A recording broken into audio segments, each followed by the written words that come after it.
Oke, Assalamualaikum warahmatullahi wabarakatuh dan salam sejahtera. Anda bersama dengan Cikgu Den, Cikgu Zulairi. Oke, dalam santai-santai je Matematik tahun 5. Hari ini kita nak belajar standard kandungan 2.4 penyelesaian masalah. Standard pembelajaran 2.4.1 menyelesaikan masalah harian melibatkan pecahan, perpuluhan dan juga peratus. Okey, hari ini jadi ini soalan penyelesaian masalah daripada buku teks kamu, muka surat 85 kalau tak silap, 85 86. Jadi kita terus kepada penyelesaian masalah. Okey, kita nak bincangkannya soalan ni, jawapan dah ada tapi kita nak bincangkan macam mana dia boleh dapat jawapan. Okey. Mari kita tengok. Okey, ada. Alright. Sebuah komputer riba berjisim 1.26 kilo. Kotak A seperti gambar di sebelah hanya boleh menampung muatan sebanyak 14 kilo. Okey, yang ini tadi komputer riba ada 1.26 kilo untuk satu Okey, jadi nak kotak ni ada dalam kotak ni, kotak A hanya boleh menampung 14 kilo.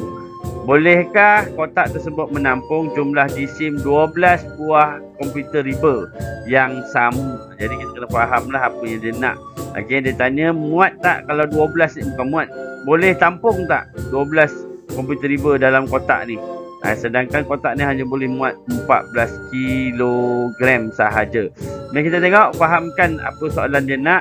Yang pertama sekali, apa maklumat yang dia bagi ialah sebuah komputer berjisim 1.26 kilo. Kotak A pula menampung 14 kilo sahaja. Jadi adakah, kena soalan dia, adakah kotak A boleh menampung jisim bagi 12 buah komputer riba? Jadi cara dia, fikirkan cara. Jisim kalau satu ialah 1.26 kilo. Jadi kalau 12 maknanya kita kena darab dengan 12. Bila kita darab dengan 12 maka kita boleh tahulah. Kalau dia bawah daripada 14 kilo, maka bolehlah kita, jawapan dia boleh masuk kita tampung, boleh bawa, boleh menampung jisim dia. Tapi kalau lebih daripada 14 kilo, maknanya tak boleh. Ni kita tengok selesai masalah dia. So kita selesaikan macam mana? Macam ni lah.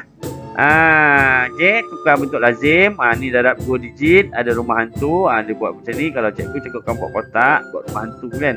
Okey, terus tak apa, darab je. Okey, jawapan dah ada. Cuba kita nak tahu cara nak buat je. Darab, dapat jawapan 15.12 kilo.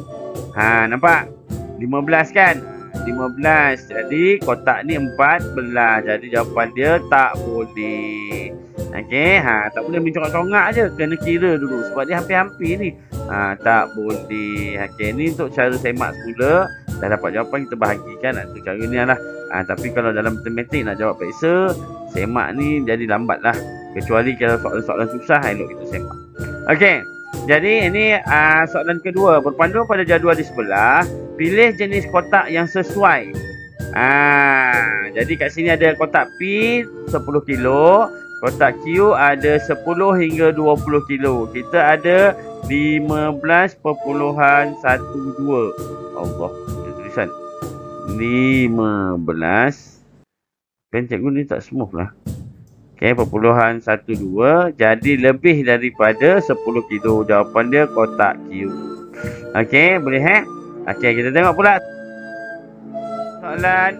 Kita bincangkan soalan yang ketiga ni. Sempena dengan pameran buku, 600 pengunjung telah hadir pada hari pertama. Okey, pada hari kedua bilangan pengunjung meningkat 70% berbanding dengan hari pertama. Meningkat jadi makin tambah banyak.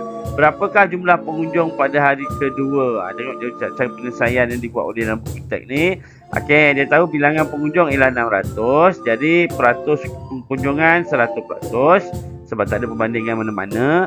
Okey, yang kedua 70% meningkat. Jadi 100% tambah dengan 70%. Maka kita nak cari penyelesaian dia. Dia buat kaedah ini. Okey, dia ambil pecahan peratus tu. 170 tu tukar kepada per 100. Ingat peratus tu maksud dia per 100. Kemudian kita darabkan dengan 600. Bagi nampak besar sikit kan. Dia potong sifar, potong sifar. Sini ada 2, potong 2. Jadi dapat 170 darab dengan 6. Ini jawapan dia. Okey. 1020 orang. Betul kan? So dia suruh. Tapi kalau cikgu lebih suka buat kaedah yang dia semak. Cikgu suka asingkan. Nampak asingkan. Sebab kalau yang peratus ni dia jadi besar. Jadi bagi pelajar yang besar ni kadang-kadang ada masalah nak buat darab besar-besar ni. Jadi kita buat darab kecil kemudian buat tambah. 2 operasi lah tak ada masalah. Tambah bukan ada masalah kan? Okey. Okey, mari kita tengok soalan ni. Soalan ni dia kata hari ketiga. Ni hari ketiga. Okey, hari ketiga bilangan pengunjung bertambah 30% daripada hari kedua. Hitungkan bilangan pengunjung hari ketiga. Kita tengok cara. Kita akan buat cara ni Okey, macam mana? Kita dah ada hari kedua ialah 1020 orang. Jadi kita hanya tambah dengan 30% untuk hari ketiga jadi kita darab macam ni. Jadi yang ini selesaikan dulu. Okey, kita buat kat sini. 30 per 100 kita darab dengan 102. 1020 potong sifar. Ingat bawah boleh potong mana-mana asalkan dia sifar. Yang tengah ni tak boleh Yang ujung je jangan pergi tambah. Okey, selesaikan. 102 darab dengan 3. Jadi kita dapat 6 sifar 1. 1 pula 3. 306. Jadi maknanya kat sini 1020 tambah dengan 306. Boleh congak? Mana kita nak conteng ni? Conteng atas ni boleh. 1020 tambah dengan 306. Okey, 6 2 3 1. Jadi jawapan dia ialah 1326 pengunjung pada hari ketiga. Okey. Kita tengok. Ni soalan yang keempat yang nak kita bincangkan. Maklumat ni sebelah menunjukkan jarak perjalanan sehala. Ingat sehala ni apa? Sehala ni maksud dia satu perjalanan sahaja. Jadi maknanya kalau macam contoh kita nak pergi Kuala Lumpur, daripada Seremban ke Kuala Lumpur, maknanya pergi Seremban ke Kuala Lumpur sahaja. Tapi kalau balik semula dia panggil 2 hala. Jadi kalau tiket bas dia ada 2, satu sahala maknanya sekali pergi, ada tu dia jual 2 hala. 2 hala maksud dia kita dah beli siap-siap tiket dah pergi dan balik. Okey. Jadi mari kita sambung balik. Okey, nama hala sebuah bas ekspres dari Kuala Perlis ke Johor Bahru. Berapakah jarak perjalanan pergi balik dalam kilometer bas itu? Nyatakan jawapan kepada satu tempat perpuluhan. Ni ada 2 soalan ni. Jadi kita selesaikan satu-satu dulu. Okey. Kuala Perlis ke Johor Bahru 600. Dia bagi kat sini jarak 682.03 kilometer. Pergi. Lepas tu balik semula dengan nilai yang sama. 682.03 kilometer. Jadi maknanya kalau kita nak pergi dan balik, maka kita buat operasi darab. Darab 2. Dapat. Kalau tak nak darab boleh tak kita tambah? Jawapan dia boleh. Sebab dia hanya baru sebab dia baru 2 kan. Kalau nak tambah banyak-banyak baru kita buat operasi darab pun boleh. Okey, so dapat jawapan dia 1364.06. Ini jawapan. Siapa tinggalkan jawapan macam ni, dia hanya baru dapat 1 markah. Sebab soalan nak jawapan dalam satu tempat perpuluhan. Apa maksud satu tempat perpuluhan? Maksud dia ialah lepas titik hanya ada satu nombor saja. Itu maksudnya. Jadi kita kena bundakan. Ingat konsep bunda? Cikgu buatkan bagi nampak jelas. 1364.06. Jadi cara nak bunda macam mana? Garis rumah yang nak digunakan satu tempat perpuluhan. Tengok sebelah buat nak panah 6. Jadi 6 kena tambah 1. 6, 5, 6, 7, 8, 9. Nombor yang perlu ditambah 1. Kalau sifar 1, 2, 3, 4 tak perlu tambah 1. Kekalkan nombor yang digaris. Ini konsep kita belajar sebelum ni. Jadi 1 tambah sifar 1. Jadi yang belakang ni boleh salin 3, 6, 4, 3, 1. Inilah jawapan dia. 1364.1 kilometer. Okey. Dah sampai ke penghujung ni. Soalan muka surat 87. Okey, dah 87. Buku teks kamu nak buat kan? Tapi tak apa, hari ni cikgu baik hati, cikgu nak share kan ataupun bukan, cikgu nak kongsikan cara nak buat satu demi satu tapi penyelesaian kamu selesaikan sampai habis. Okey, A. Kita mulakan dengan A tu. A. Jadual menunjukkan bilangan ayam di dalam reban A dan B. Berapakah bilangan ayam dalam reban B? Jadi ni bilangan ayam ada 1120 ekor di A. Okey, dekat A ada 1120 ekor. Jadi ni dalam bentuk pecahan. 1/3 daripada bilangan ayam di reban A. Maka yang 1/3 kita asingkan. 1 asingkan dengan 1/3 asingkan. Jadi 1 tu darab terus dengan 120, maka kita akan dapat 120 ekor. Kita tambahkan dengan 1/3 darab dengan 120. Ini boleh selesai tak ni?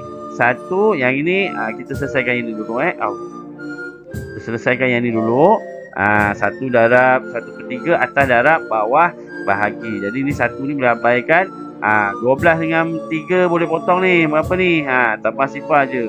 Kamu selesaikan. Maka dapat jawapan. Jadi dah dapat jawapan, ambil 120, tambahkan dengan jawapan tu, maka dapatlah jawapan ayam di reban B. Okey, kita tengok soalan B. Okey, B. Bantu ni cikgu bagi penuh. Pekerja kedai kek Amira menyediakan satu adunan kek berjisim 15.48 kilo. Okey, adunan. Apa maksud adunan kat sini? Dia belum buat lagi. Kek ni belum buat lagi. Dia baru siapkan ni tepung, campur lah dengan apa dia punya. Orang buat kek lah, tahu. Dia campur, dia dah siapkan adunan. Tinggal nak buat kek je. Jadi dia dah bagi tahu kat sini adunan yang digunakan untuk membuat 24 kek yang sama jisim. Hitungkan jisim sebiji kek. Jadi dia nak buat 24 biji kek. Jadi soalan tanya kalau satu jisim dia berapa? Kalau satu kek ni berapa jisim dia? Kan? Saya rasa nak buat operasi apa ni? 1. Jadi makin banyak ke makin sikit? Cikgu lebih suka macam tu. Makin banyak ke makin sikit? Ni daripada 15 kilo ni dah makin banyak ke makin sikit? Daripada 24 nak jadikan 24 ni jadikan 1 je, nak 1 je. Tu jadi sikit kan? Kalau jadi sikit ada 2 je operasi, sama ada tolak ataupun bahagi. Memandangkan ni ada 24. Takkan kita nak tolak 24 kali. Maka kita buat operasi bahagi. So buat bentuk lazim. Tukarkan buat bentuk lazim ni, kena ada sifir 24 kat sini, selesaikan. Okey, tu dapat jawapan. Okey, kita tengok C. Naik atas balik C kat atas lah. Okey, abang berbelanja RM230. Kakak pula belanja 150% daripada perbelanjaan abang. Kira belanja kakak. Cikgu suka buat cara A ni tadi sebab dia dah 150% melebihi 100, maka kita asing. Okey, yang 100 ni satu bahagian, yang 50 ni satu bahagian. Jadi kalau yang 100% ni maknanya RM230. Yang 150 kita tambahkan dengan 50 per 100 darab dengan 230. Selesaikan. Potong sifar. dapat 23 darab 5. Dah dapat jawapan ni kat sini. Tambah ni, masukkan sini. Tambahkan dengan yang 230. Maka dapat jawapan. Okey. Sila buat dalam buku latihan atau mana-mana kertas pun boleh. Kemudian boleh semak jawapan kamu dengan cikgu. Okey, itu saja untuk hari ini. Assalamualaikum warahmatullahi wabarakatuh. Okey, bagi mereka bermanfaat, jika bermanfaat, boleh ke channel like, share, komen, channel cikgu, kemudian Airi untuk mendapatkan video-video terkini daripada cikgu. Okey, assalamualaikum warahmatullahi wabarakatuh.